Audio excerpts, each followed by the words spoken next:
नमस्कार, पत्रिका टीवी के स्पेशल शो सक्सेस सीक्रेट में आप सभी का स्वागत है। मैं हूं आपके साथ में राहुल कुमावत। इस शो के माध्यम से हम आपको उन शख्सियतों से रूबरू कराते हैं जिन्होंने सोशल मीडिया के ऊपर एक नया मुकाम हासिल किया है और देश और दुनिया में अपनी एक अलग पहचान बनाई है। आज मेरे साथ में शो में मौजूद है बुधिल व्यास, जिन्होंने 25 साल की उम्र में सोशल मीडिया पर एक अच्छा खासा मुकाम हासिल कर लिया है और लाखों की संख्या में फैन फॉलोइंग उनकी सोशल मीडिया के ऊपर है। बुधिल, आपका शो के अंदर बहुत बहुत स्वागत है। Thanks a lot Rahul ji for inviting me here.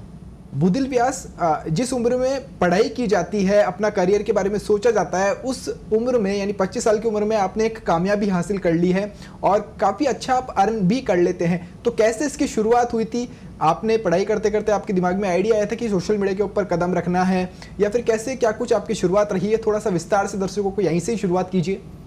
तो एक्चुअली ज़्यादातर लोग क्या करते हैं, कॉलेज में जब पढ़ते हैं तो वो लोग फोकस करते हैं अपनी सिर्फ पढ़ाई के ऊपर, या फिर मेन फोकस उनका रहता है कि कॉलेज के बाद मुझे एक नौकरी पानी है लास्ट के अंदर, क्योंकि उनका एक ही एम रहता है। But I had different goals कि मुझे नौकरी तो पानी है, but I need a kind of fame, चाहे वो मेरी जॉब के अंदर ही क्यों ना हो, कि हाँ this is the guy who is doing really good in what ever he is doing in his job, या फिर मैं कुछ अलग से ट्राई करने की कोशिश करूँ।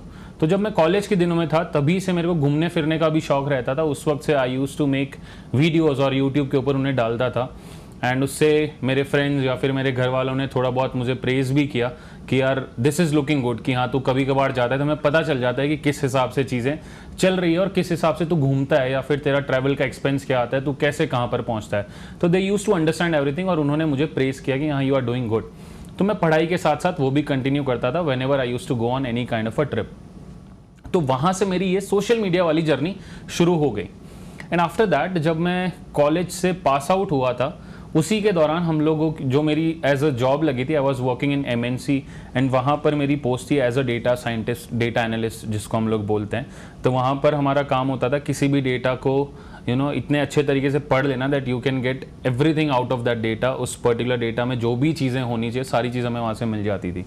तो एक बार मेरे सामने वहाँ पर एक स्टॉक मार्केट का डेटा आ गया। सो फ्रॉम देयर मेरी मार्केट की भी एक जर्नी शुरू हो गई। मुझे इंटरेस्ट आया कि जिस चीज़ को लेकर मैं जॉब करता हूँ, जहाँ पर मैं कोडिंग करके एनालाइज करके कुछ चीज़ें बाहर निकालता हूँ, तो क्यों ना मैं उसी कोडिंग को स्टॉक मार्केट के डेटा के अंदर यूज़ करूँ। एंड वहीं पर हम लोगों ने कॉलेज के समय के ऊपर जब हम लोग मशीन लर्निंग पढ़ा करते थे, पाइथन की जो लैंग्वेज होती है प्रोग्रामिंग की, उस समय बिटकॉइन का नाम आया था। दैट मशीन लर्निंग का ही एक पार्ट है, ब्लॉकचेन टेक्नोलॉजी जो आया है, आर्टिफिशियल इंटेलिजेंस है, ये सारी चीज़ें सामने आने लगी। वहाँ से बिटकॉइन का नाम सामने है, that it is a trending thing now around the globe. तो उसने मुझे क्लिक दिया कि यार दोनों जगहों पर चार्ट्स तो सेम ही होते हैं, लाल हरी कैंडल्स होती हैं। तो स्टॉक मार्केट की जगह मैं क्रिप्टो में शिफ्ट हो गया। वाई? क्योंकि मेरा शुरू से ये मानना है कि trend is only your friend, and trend था उस वक्त न्यू टेक्नोलॉजी का, यानी कि ब्लॉकचेन का। एंड वहाँ से मेरी ब्लॉकचेन टेक्नोलॉजी से जुड़ी हुई क्रिप्टो करेंसी की एक जर्नी शुरू हो गई। एंड लॉकडाउन में चीज़ें इस हिसाब से चलने लगी कि सोशल मीडिया के ऊपर भी वो चीज़ें इतनी ज़्यादा ट्रेंड हुई कि धीरे धीरे करके सोशल मीडिया के ऊपर क्रिप्टो करेंसी के नाम के ऊपर मेरे को लोग जानने लगे, एंड फिर जाकर हमें और थोड़ा मज़ा आने लगा उसके ऊपर काम करने में। दर्शकों के लिए मैं बता दूं, बुधिल व्यास सोशल मीडिया के ऊपर क्रिप्टो टॉक्स के नाम से फेमस है। सोशल मीडिया पे सभी पर इनके अकाउंट्स हैं और तकरीबन लाखों लोग इनको फॉलो करते हैं और क्रिप्टो करेंसी की ये वहां पर इंफॉर्मेशन देते हैं। बुधिल, ये बताइए कि कब आपने सोशल मीडिया के ऊपर शुरुआत की थी, कौन सा ईयर था और सफलता आपको मिलने में कितना समय लगा था? कब? क्योंकि आपके वीडियोज जो डालते हैं लोग सोशल मीडिया के ऊपर, पहले दिन कामयाबी नहीं मिलती है, थोड़ा सा समय लगता है। तो कितना स्ट्रगल आपने सोशल मीडिया के ऊपर किया है? सोशल मीडिया की अगर मैं बात करूँ तो रियल में मेरे लिए स्ट्रगल का मतलब वो नहीं आता कि मैंने कितनी ज़्यादा मेहनत की है। मेरा मानना ये है कि अगर आपको किसी भी चीज़ में सक्सेस चाहिए तो आपको समय देना पड़ेगा। लोगों के पास पेशेंस नहीं होता। मैंने वो पेशेंस रखा कि मैं जॉब के साथ साथ उसे कंटिन्यू रखूँगा। मेरी जॉब का शिफ्ट था 1 बजे से लेकर रात को 9 बजे तक का। आई was working in US shift, जैसा कि मैं MNC में काम करता था। तो मैं 9 बजे के बाद जब घर पहुँचता था 9:30 के आसपास, आफ्टर हैविंग डिनर मैं यूट्यूब के कुछ वीडियोज़ के ऊपर रिसर्च करता था, एंड वहाँ पर जाकर मैंने वो कंटिन्यूटी बनाए रखी कि हाँ यार कभी ना कभी मेरे 1000 सब्सक्राइबर कंप्लीट होंगे और मुझे एक चैन की सांस आएगी। And that continued for around 2 years. 2 साल तक मेरे वो 1000 सब्सक्राइबर कंप्लीट करने में मेरे को लगा, एंड चीज़ें धीरे धीरे करके इस हिसाब से बढ़ने लगी। और क्रिप्टो करेंसी का, जैसे कि मैंने कहा, ट्रेंड इज़ योर फ्रेंड, तो वो ट्रेंड ने इतना ज़्यादा तेज़ी पकड़ी कि वो सब्सक्राइबर 1000 से 1 लाख अगले ही एक साल के अंदर कंप्लीट हो गए थे। That gave me really a good motivation कि यार मैंने कंटिन्यूअस काम किया उसके ऊपर 2-2.5 साल तक, तब जाकर मैं ये पा पाया। और तो तब एक और मोटिवेशन आया कि मैं इसके ऊपर और अच्छे से काम करूंगा, एंड तब जाकर के मुझे और आगे की सक्सेस मिलती गई। एंड अभी भी आप सभी लोगों की दुआ से शायद मैं और आगे चलते जा रहा हूँ और आगे भी शायद जाते रहेंगे। कंसिस्टेंसी है तो सफलता जरूर मिलती है। आपने 2 साल तक वीडियोस डाले, 2 साल तक जो आपकी मेहनत थी उसका जो परिणाम है, उसका जो फल है वो आपको आने वाले 1 साल में ही मिल गया। 1 साल में आपने जैसा कि बताया कि बहुत तूफान की रफ्तार से आपके फैन फॉलोइंग बढ़ती गई।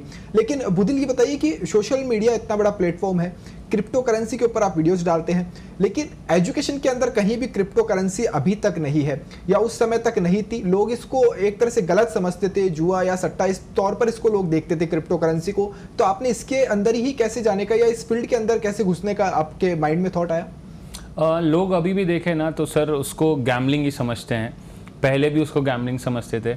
और अगर आप स्टॉक मार्केट की बात करें तो उसको भी अभी भी बहुत सारे लोग गैम्बलिंग ही समझते हैं। लेकिन जिन लोगों ने 1992-93 के बाद में मार्केट को समझना शुरू किया, वो लोग स्टॉक मार्केट के अंदर अच्छा अर्न कर रहे हैं।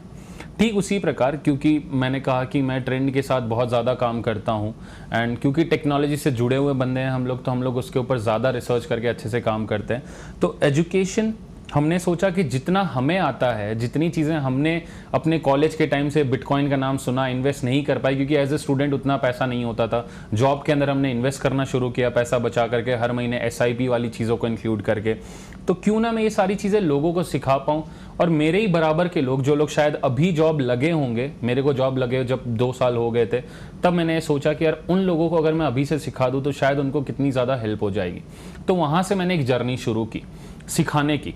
एंड उसके बाद अगर आप देखते हैं इंडिया के अंदर भी चीज़ें धीरे धीरे करके एक्सेप्टेबल होने लगी। एंड अभी भी अगर आप बात करते हैं तो गवर्नमेंट एक्सेप्ट कर रही है इन चीज़ों को। एंड ब्लॉकचेन के माध्यम से डिग्रीज को वेरीफाई करना शुरू किया है गवर्नमेंट ने महाराष्ट्र के अंदर। एंड यूपी के अंदर तो बोर्ड के अंदर कोर्सेज लाने की बात हो रही है, बुक्स लाने की बात हो रही है कि ब्लॉकचेन और क्रिप्टो करेंसीज के ऊपर या Web3 के ऊपर एजुकेशन दी जाए बच्चों को, ताकि जो आने वाली नई जनरेशन है वो इस नई टेक्नोलॉजी को बहुत पहले से पढ़ना शुरू कर दे। जैसे कि अगर हम IIT वगैरह की बात करते हैं तो 8th-9th में ही बच्चे तैयारी शुरू कर देते हैं साइंस मैथ्स की। उनका गोल सेट रहता है कि यार मुझे 11th में साइंस और मैथ्स ही लेनी है, तो वो 8th से वो तैयारी शुरू कर देते हैं। द सेम वे ब्लॉकचेन हो गई या फिर आपका Web3 हो गया, ये पूरे नया एरा है ये टेक्नोलॉजी का, उसको अभी से गवर्नमेंट शुरू करना चाह रही है और बाहर के देशों में बहुत तेज़ी से ये बढ़ रहा है। तो शायद मैं आशा करता हूँ कि इंडियन गवर्नमेंट इसको प्रॉपर रेगुलेशन के साथ बहुत जल्दी और तेज़ी से बढ़ाने की कोशिश करेगी। बुदिल, आपने जैसे सोशल मीडिया के ऊपर जब शुरुआत की थी तो बहुत सी समस्याएं आपके सामने आई होगी, तो क्या क्या वो मेन समस्या थी कि जो आपने फेस की और आपको नेगेटिव थॉट भी उस समय आए होंगे कि नहीं यार अब छोड़ देना चाहिए, क्योंकि 2 साल का जो पीरियड होता है वो बहुत लंबा होता है? हाँ, ये चीज़ होती है, मतलब ये हर किसी के साथ होती है नो। मतलब हम कहते हैं ना कि पेशेंस, वो पेशेंस हम इसीलिए बोलते हैं कि हमें उस दौरान हमारे गली मोहल्ले वाले भी कुछ कहते हैं कि यार क्या कैमरा लेके घूमता रहता है, कुछ हो नहीं रहा है, एंड व्यूज़ इसके कुछ 50-60 ही आ रहे हैं, फिर भी ये सेम चीज़ पे लगा हुआ है, काम धंधे पे ज़्यादा फोकस नहीं कर रहा है। आई यूज़ टू डू दैट, लेकिन साइड वाली जो चीज़ है ना उसको करने में, यानी कि जो अपना पैशन है कि उसको मुझे कुछ ना कुछ कहीं किसी जगह पर पहुंचाना है, उसके ऊपर काम करने में एक अलग मज़ा आता है, और जब उसमें सक्सेस मिलती है तो और ज़्यादा अच्छा लगता है। तो उस वक्त कठिनाइयाँ आती थी, लोग भी ताने मारते थे कि यार ये क्या करता है, बाइक चला रहा है तो भी कुछ ना कुछ रिकॉर्ड कर रहा है कि हाँ इसको रील शूट करनी है, इसको वो करना है, इसको सोशल मीडिया पर पोस्ट करना है, कौन है देखने वाले, 50 लोगों के लाइक आने। तो इन सारी चीज़ों की डिफ़िकल्टीज आती थी। लेकिन जब धीरे धीरे जब कंटेंट पोस्ट करने लगे, 100 की जगह 110 भी लाइक आते थे ना, तो 10 बढ़ते थे ना, एक खुशी होती थी कि यार 10 नए लोग जुड़े हैं मेरे साथ। तो वहाँ से एक मोटिवेशन आता था, और वही मोटिवेशन को आगे ले जाते चीज़ें और इंक्रीज होते गई। ये प्रॉब्लम हर किसी के साथ आती है, चाहे आप बिजनेस शुरू कर लें, चाहे आप नई जॉब शुरू कर लें, या फिर नई इंजीनियरिंग कॉलेज या डॉक्टर की पढ़ाई के अंदर कॉलेज में दाखिला ले लें। शुरू के दिन आपको डिफिकल्ट लगेंगे, प्रॉब्लम्स आपके पास आएंगी, लेकिन अगर आपने उन प्रॉब्लम्स को आगे, हर्डल्स को पार कर लिया, same goes with the cars, हमारी गाड़ी आगे जाती है, जो स्पीड ब्रेकर्स आते हैं उनको जब हम पार कर लेते हैं ना, ब्रिजेस को पार कर लेते हैं, रोड बहुत स्मूथ लगने लगती है और हमारी डेस्टिनेशन हमें बहुत पास में नजर आती है। The same way social media के अंदर भी है, मेहनत करना आपके पास होना चाहिए, पेशेंस आपके पास होना चाहिए, चीज़ें आपके हिसाब से काम करने लगेंगी। बुदिल, सोशल मीडिया के ऊपर आपने काफ़ी लंबे समय तक काम किया, 2 साल बाद सफलता मिली, लेकिन आप ये बताइए कि पहली जो इनकम थी आपकी कितनी थी और कितने समय के बाद में वो मिली आपको? जैसा कि मैंने कहा कि मेरे को 2 साल लगे करीब करीब 1000 सब्सक्राइबर करने के ऊपर कंप्लीट, और उस 2 साल के बाद मेरी पहली पेमेंट आई थी जो करीब करीब 6500 रुपये के आसपास की थी, एंड जो शायद मेरी जो जॉब थी उससे काफ़ी गुना कम थी, बट उसने मेरे को खुशी दी। क्यों? क्योंकि वो मेरी एक अपनी मेहनत थी जिसको मैं अपनी जॉब के साथ साथ साइड में मेंटेन कर रहा था, बिकॉज वो मेरा एक शौक था, एंड उस शौक को पूरा करने के लिए मैंने 2-2.5 साल लगाए, एंड तब जाकर जो अपनी मेहनत की कमाई से 6500 रुपये कमाए ना, वो उस 1 लाख रुपए की सैलरी से भी मुझे बहुत ज़्यादा पसंद आने लगे, एंड फिर उसके ऊपर मेहनत करने में ना और ज़्यादा मज़ा आया, एंड शायद वो अभी 1 लाख से जो सैलरी थी मेरी उससे भी काफ़ी ऊपर जा चुका है, जिसकी वजह से मुझे और ज़्यादा गर्व होता है कि हाँ मैंने मेहनत की, तब जाकर मुझे और ज़्यादा यहाँ पर इनकम का सोर्स नज़र आया, और बहुत सोर्सेज यहाँ पर निकल आते हैं जब आप इस पाथ के ऊपर आगे चलने लगते हैं। बुधिल, आज जो लोग सोशल मीडिया के ऊपर शुरुआत करना चाहते हैं या अपना एक नया कदम सोशल मीडिया के ऊपर रखना चाहते हैं और अपना करियर भी बनाना चाहते हैं, उन लोगों को क्या टिप्स देना चाहेंगे आपकी, वो लोग कैसे सफल हो सकते हैं? क्योंकि आपने 3 साल पहले शुरुआत की थी जब थोड़ा सा कंपटीशन कम था, आज देखिए 2023 के अंदर तो जो कंपटीशन है वो बढ़ गया है। आपने जब शुरुआत की थी 3-4 साल पहले जब कम था, लेकिन आज बढ़ गया है, तो आज क्या क्या टिप्स उनको फॉलो करने चाहिए और क्या क्या समस्या उनके सामने आ सकती है? मैं अगर सच बताऊं तो समस्याएं वैसे नहीं आएंगी अगर आप प्रॉपर तरीके से चीज़ के ऊपर काम करें। अब लोग कहेंगे कि यार क्या काम करूं मैं, मतलब वीडियो बना दूंगा अच्छे खासे हंसी मजाक वाले। यार हंसी मजाक वाले हर कोई बना रहे हैं, वहाँ पर कंपटीशन है। एक ऐसा फील्ड ढूंढो जो आपके दिमाग में क्लिक हो रहा हो कि आप उसे अच्छे से कर सकते हैं। Let's say you are an IT person and आपके दिमाग के अंदर टेक्नोलॉजी अच्छी खासी भरी हुई है and you can understand technology आराम से, तो आप जाकर के YouTube पे सर्च कीजिए, कितने ही चैनल्स होंगे जो Web3 के ऊपर पढ़ा रहे होंगे। जैसे मैं क्रिप्टो करेंसी के चार्ट्स एक्सप्लेन करता हूँ, टेक्निकल एनालिसिस बताता हूँ, तो ऐसे कितने लोग हैं जो Web3 के ऊपर पर्टिकुलरली बात करते हैं कि यार ये आने वाली नई टेक्नोलॉजी है। Web 1 और Web 2 आप लोगों ने पढ़ा होगा, बहुत लोगों को डिफरेंस भी नहीं पता है, और अभी मार्केट में Web 3 आ रहा है। उस Web3 को समझाने वाले कितने लोग हैं? अगर उस चीज़ के क्रिएटर्स मार्केट में आ जाएं तो शायद YouTube के ऊपर आपको भी ग्रोथ मिल जाएगी। तो हमें बस एक ऐसा कॉन्सेप्ट ढूंढना है जो मार्केट में लोग बहुत कम समझा रहे हैं, एंड जब उसकी अब धीरे धीरे पहली चीज़ आपकी जो कंसिस्टेंसी है वो मेंटेन रहेगी। फिर जब वो टेक्नोलॉजी ऑब्वियसली Web 1 आया है, Web 2 आया है, Web 3 की जो नई टेक्नोलॉजी ऑब्वियसली अच्छी चलेगी, but for that you will have to wait, and उस टेक्नोलॉजी को भी उतना ही वेट करना पड़ेगा कि लोग उसे अडॉप्ट करें। तो जब वो दोनों चीज़ें पैरेलली चलेगी ना, आपका वो चैनल भी चलेगा। इट्स जस्ट कि आप लोग को नीश ऐसा ढूंढना है जिसके बारे में आप कॉन्फिडेंट हो और आपको ऐसा लगे कि अगर कंपटीशन है भी तो शायद मैं उससे थोड़ा सा बेहतर समझा सकता हूँ, और अपनी ऑडियंस को अपनी भाषा में अपने हिसाब से चीज़ें उनके दिमाग में बिठा सकता हूँ। जिस दिन वो हो गया उस दिन आपका चैनल भी क्लिक हो जाएगा and you will grow your own social media account very soon and very well.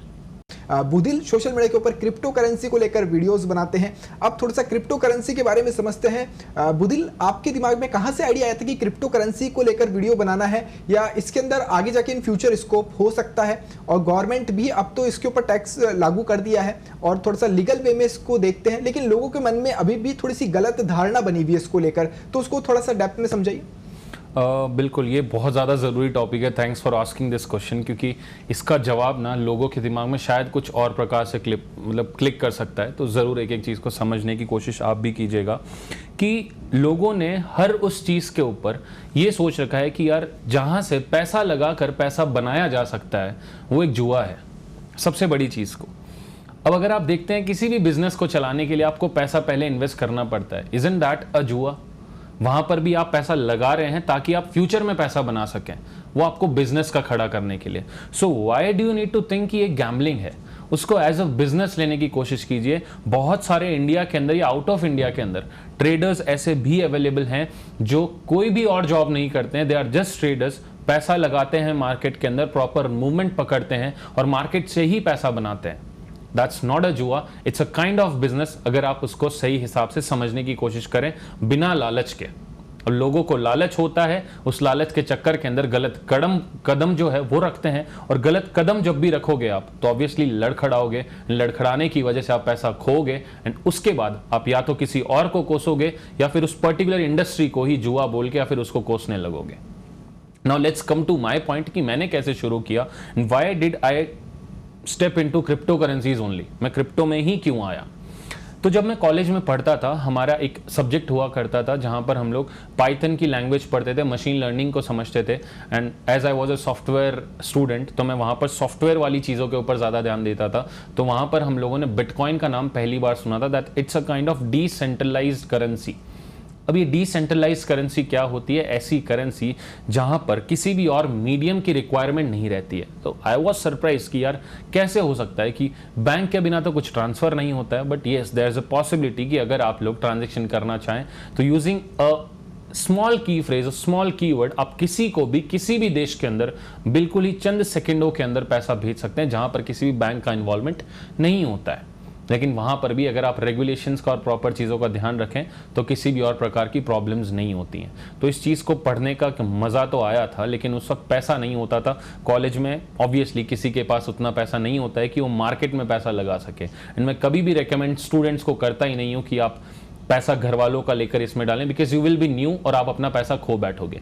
अगर आपको लिटरल में पैसा लगाना है तो जो आपको घर से पॉकेट मनी मिलती है, लेट्स से कि आपको 1000 रुपए ही क्यों ना मिलते हैं महीने के, उसमें से 200 रुपए भी अगर आप बचा पाते हो और SIP शुरू कर देते हो तो आप अच्छा प्रॉफिट आने वाले सालों में जब आप जॉब कर रहे होंगे तब भी आपके पास अच्छा पैसा हो सकता है। तो बस उसी सोच के साथ, उसी थॉट प्रोसेस के साथ मैं चलता रहा। एंड जब मैं जॉब कर रहा था एज अ डेटा साइंटिस्ट, तो वहाँ पर भी मेरे सामने I was working on a code, और वहाँ पर मेरे पास स्टॉक मार्केट का डेटा आया कि हम स्टॉक मार्केट की कुछ चीज़ों को प्रिडिक्ट कर सकते हैं यूजिंग अ पाइथन की कोड, कि आगे आने वाले महीनों में इस पर्टिकुलर स्टॉक की प्राइस क्या हो सकती है। मैंने कहा यार ये तो बड़ी इंटरेस्टिंग चीज़ है। मतलब अगर हम पहले से इस चीज़ के बारे में अगर हल्की सी भी एक्यूरेसी हो, 50% के अबव की भी एक्यूरेसी, मैं कहता हूँ 51% एक्यूरेसी भी अगर किसी चीज़ की रहती है, तो यार 1% तो पैसा बना रहे हो ना आप लोग। 50 और 49 को अगर कैंसिल करते हो तो 1% still you guys are earning, और वो 1% भी बहुत ज़्यादा है। 1% ब्याज भी जो होता है ना, लोगों को बहुत ज़्यादा लगता है। तो उस थॉट प्रोसेस के साथ मैंने उस कोड के ऊपर काम करना शुरू किया। And as stock market was really booming in industry, market के अंदर अच्छा चल रहा था, बट क्रिप्टो करेंसी उस समय चर्चा में बहुत ज़्यादा था। बैन वाली न्यूज़ आई थी, अनबैन हुआ था, सुप्रीम कोर्ट ने अनबैन किया था। एंड उसके बाद चीज़ें और अलग हिसाब से चलने लगी और टेक्नोलॉजी का जो विस्तारित रूप था वो हमें देखने को मिलने लग रहा था। That was the time I planned कि यार trend should always be your friend, and जो ट्रेंड है उसको पकड़ लो। जब भी उस ट्रेंड का बूम आएगा ना, you will be on the next level. तो उस ट्रेंड को मैंने पकड़ा, एंड जब मार्केट के अंदर उसका बूम आया, मार्केट के अंदर 2018 के अंदर तेज़ी देखी, तब हम लोगों ने अच्छा प्रॉफिट बनाया। तब उसमें और एक पॉजिटिविटी आई कि यार मार्केट जब डाउन होता है तब हमें खरीदना चाहिए, मार्केट जब अप होता है हमने एक सेटिस्फैक्टरी पॉइंट के ऊपर जाकर के बेचना होता है, वो होनी चाहिए। लेकिन लोगों का थॉट प्रोसेस क्या होता है, वो ग्रीन कैंडल्स देखते हैं, मार्केट बढ़ रहा है बढ़ रहा है बढ़ रहा है, पैसा डालो पैसा डालो। भैया बढ़ते हुए मार्केट के अंदर पैसा नहीं डालते हैं, मार्केट जब गिरा हुआ होता है तब पैसा डालते हैं, ताकि आप बढ़े हुए मार्केट के अंदर प्रॉफिट की बुकिंग कर सको। ये समझ बहुत कम लोग कर पाते हैं, एंड इसीलिए लोग फंसने के बाद उसको कोसने लगते हैं। तो उस चीज़ की शुरुआत मैंने अपने जॉब के दौरान शुरू कर दी थी वैसे, एंड फिर धीरे धीरे करके अभी तक मैं पिछले 4-5 सालों से इस इंडस्ट्री के अंदर मेरे हिसाब से ठीक ठाक अर्निंग कर रहा हूँ। एंड मेरी तरफ से मैं अपने घर को भी चला पा रहा हूँ एकदम अच्छे खासे तरीके से। If you guys want to try this, तो ऑब्वियसली ज़्यादातर लोग जो हैं उन्होंने मीम कॉइन्स, जिनको हम लोगों ने नाम दिया है क्रिप्टो करेंसी की दुनिया के अंदर, चाहे डॉज कॉइन हो या फिर शिबा इनू कॉइन्स हो, जिन्होंने हज़ारों % का पंप दिया है। लोगों ने वो पंप होने के बाद इन्वेस्ट किया कि ये और पंप करेगा और जीरोस को किल करेगा तो मैं और पैसा बनाऊंगा, उस चक्कर में लोगों ने इन्वेस्ट किया। अगर लोग अभी की सिचुएशन में डाउन मार्केट के अंदर सोच समझकर इन्वेस्ट करें तो शायद आने वाले 2-4 सालों के अंदर जब मार्केट उठता है तो आप लोग अच्छा पैसा बना सकते हैं। लेकिन ये सोच कोई नहीं रखना चाहता। हमेशा क्या कहते हैं ना, मतलब जो सूरज होता है, उगता हुआ सूरज, उसको सलाम करते हैं। बुदिल, यहाँ पर समस्या ये आती है कि जैसे आपने सही वे यूज में लिया, सोशल मीडिया से आपने पहले सीखा, सोशल मीडिया के ऊपर उसको लागू किया और फिर अपनी अर्निंग शुरू किया, आपने काम करना शुरू किया है क्रिप्टो के अंदर। लेकिन लोगों के साथ में समस्या आती है कि इसकी एजुकेशन कहीं नहीं मिलती है उनको। आप देख लीजिए, एजुकेशन जब बच्चा पढ़ाई कर रहा होता है, स्टूडेंट पढ़ाई कर रहा होता है, तो कोई सी भी बुक अभी तक नहीं है मार्केट के अंदर, या उसको सिलेबस के अंदर लागू नहीं किया जाता है कि ऐसा भी कोई स्टॉक मार्केट या क्रिप्टो करेंसी के जरिए पैसा कमाया जा सकता है। वो कहीं ना कहीं से सुनता है और बिना समझे उसको इन्वेस्ट कर देता है। तो उन लोगों को क्या मैसेज देना चाहेंगे आप कि कैसे वो सीख सकते हैं और कैसे शुरुआत कर सकते हैं? दैट्स व्हाट, मतलब यही एक सिंपल सी चीज़ आप लोगों को समझनी है कि आप लोग किसी भी इंसान से सुन करके इन्वेस्ट मत कीजिए। आप पहले इस चीज़ को समझने की कोशिश कीजिए कि आप इसको किस हिसाब से समझ सकते हो और समझ भी सकते हो कि नहीं। जब आप समझ लोगे तभी जाकर आप इसमें इन्वेस्ट करके पैसा बना सकते हो। ज़्यादातर लोग सिर्फ यही सोचते हैं कि इसमें मेरा बड़ा पैसा बनेगा। ये सोचकर जब पैसा डालोगे ना, तो आप सिर्फ उस बड़ा पैसा बनने का वेट करते रहोगे, एंड जब वो कंप्लीट नहीं होगा तब आप लोगों को गुस्सा आएगा और आप इंडस्ट्री को ब्लेम करने लगोगे। रही बात एजुकेशन की, तो you will have a lot of books. अभी इंडियन गवर्नमेंट भी उसके ऊपर काम कर रही है कि यूपी का जो बोर्ड है वहाँ पर वो लोग कोशिश कर रहे हैं कि they will try to implement the books for Web3 and blockchain, ताकि लोग उस इंडस्ट्री को समझ सकें, उस नई टेक्नोलॉजी को समझ सकें जो नया एरा आ रहा है हमारे सामने, ताकि जो अभी के स्टूडेंट्स हैं वो पिछड़े हुए टाइप में ना रहें, इन चीज़ों को समझ सकें। तो उस एजुकेशन को प्राप्त करने की कोशिश करें। और मैंने भी यही सोचा कि लोग क्रिप्टो करेंसी को समझ सकें। इस सोच के साथ मैंने भी अपनी एक बुक बनाई थी, ताकि लोग अमेज़ॉन और फ्लिपकार्ट से उसे बाय करके उससे कुछ चीज़ें सीख सकें कि मार्केट से पैसा बनाया भी जा सकता है या फिर एक मिथ है, क्योंकि लोगों को सिर्फ वो गैम्बलिंग वाली जो चीज़ है ना वो दिमाग में है। तो उस चीज़ के लिए मैंने भी उस चीज़ का प्रयास किया और डेली कोशिश करता हूँ कि यूट्यूब के ऊपर लोगों को सिखाने की कोशिश करूँ। तो ज़रूर जाइए, सीखिए, हर जगह से आपके पास बहुत ऑप्शंस हैं, लेकिन करिए वही जो आपके दिमाग में फिट बैठ जाता है। And once you learn and after that, after learning a particular thing, then only you can plan to earn from that. Mudil, social media ने अब आपकी ज़िंदगी को बदल दिया है। एक नया मुकाम, एक नया फेम आपने हासिल कर लिया है। वो सब कुछ सोशल मीडिया के जरिए आपने हासिल किया है, क्योंकि आप अपना वर्क कर रहे थे, अपनी पढ़ाई कर रहे थे, जॉब कर रहे थे, साथ में सोशल मीडिया आपने जारी रखा और एक नया मुकाम आज हासिल कर चुके हैं। तो अब कैसा फील होता है, या लोगों को सोशल मीडिया के जरिए क्या मैसेज देना चाहेंगे जो लोग शो देख रहे हैं कि सोशल मीडिया के जरिए वो लोग कैसे सक्सेस हो सकते हैं? मैं सिंपल सी चीज़ कहूँगा आप लोग को, आप लोग जो रील स्क्रॉल करते हैं ना, उससे सिर्फ और सिर्फ टाइम पास मत समझिए। कुछ सीखने की चीज़ें देखिए जिससे कि आप लोग कुछ सीख पाएँ। एंड अगर आप लोग भी किसी ऐसी चीज़ के अंदर सक्षम है कि किसी को कुछ सिखा सकते हैं, तो ज़रूर सोशल मीडिया के अंदर अपना स्टेप डालें, क्योंकि वो एक ऐसी चीज़ हो सकती है जो शायद आपके थ्रू किसी को कुछ नया सिखा दे, जिसकी वजह से आपके पास एक अर्निंग सोर्स भी रहेगा एंड साथ ही साथ आप लोगों को कुछ ना कुछ सिखा रहे होंगे। मुझे तो बहुत ज़्यादा मज़ा आता है। आप लोग को क्या लगता है कि इस चीज़ से मज़ा आता है, या फिर आप लोग सिर्फ रील्स देख करके टाइम पास करना चाहते हैं? वो ज़रूर मुझे आप बताइएगा। मुदिल जी, सोशल मीडिया के ऊपर जैसे आपने सक्सेस हासिल कर ली है, तो अब आपको कैसा फील होता है? क्योंकि लोग तो टाइम वेस्ट भी करते हैं, जैसा कि आपने बताया, उसको अच्छे वे में भी ले सकते हैं, लेकिन अब जब आपने शुरुआत की थी 2 साल लगे, 2 साल बाद सक्सेस हासिल मिली, लेकिन अब कैसा फील होता है आपको अंदर से कि हाँ नहीं, मैंने सही प्लेटफॉर्म चुना था और मैं सही जगह पर पहुँच गया हूँ? हाँ, मतलब अच्छा तो बहुत ज़्यादा लगता है और ऑब्वियसली खुद के ऊपर भी कभी कभार प्राउड फील होता है। एंड सबसे पहला मतलब जो दिल से जो चीज़ निकलती है वो ये कि यार ऑडियंस ने हमेशा से सपोर्ट दिया, क्योंकि उनको चीज़ें मेरे हिसाब से समझ में आने लगी और उन्होंने हमेशा उस चीज़ का सपोर्ट दिया। लेकिन एक चीज़ है जो मैं समझाना चाहूँगा, लोगों को सिर्फ और सिर्फ दिमाग में ये रहता है कि मुझे बड़ा पैसा बनाना है।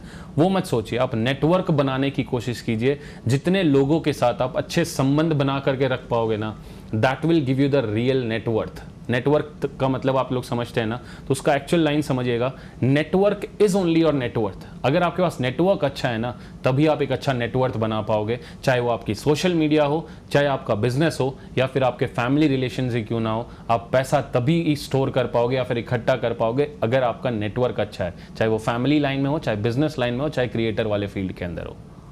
मुदिल जी, एक आखिरी सवाल लूंगा मैं आपसे। आपने इतना अच्छा मुकाम हासिल कर लिया है, एक अच्छी सक्सेस हासिल कर ली है, लेकिन इस सक्सेस का सीक्रेट क्या है? लोगों को क्या मैसेज देना चाहेंगे? लोगों को यही मैसेज देना चाहूँगा कि जो अपने से बड़े बुजुर्ग हैं ना, उनसे कभी भी भागो मत। बहुत सारे लोग हैं उनको बोरियत लगती है बड़ों के साथ बैठना।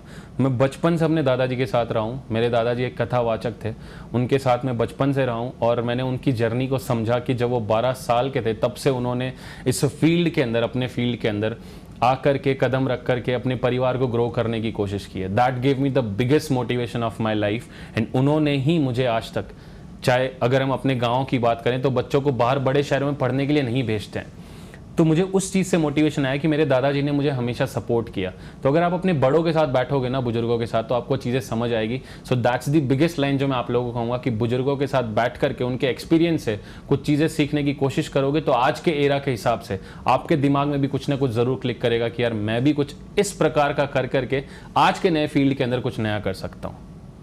The same what I did, and शायद मैं अच्छा खासा फील भी कर रहा हूँ और बहुत मज़ा भी आ रहा है।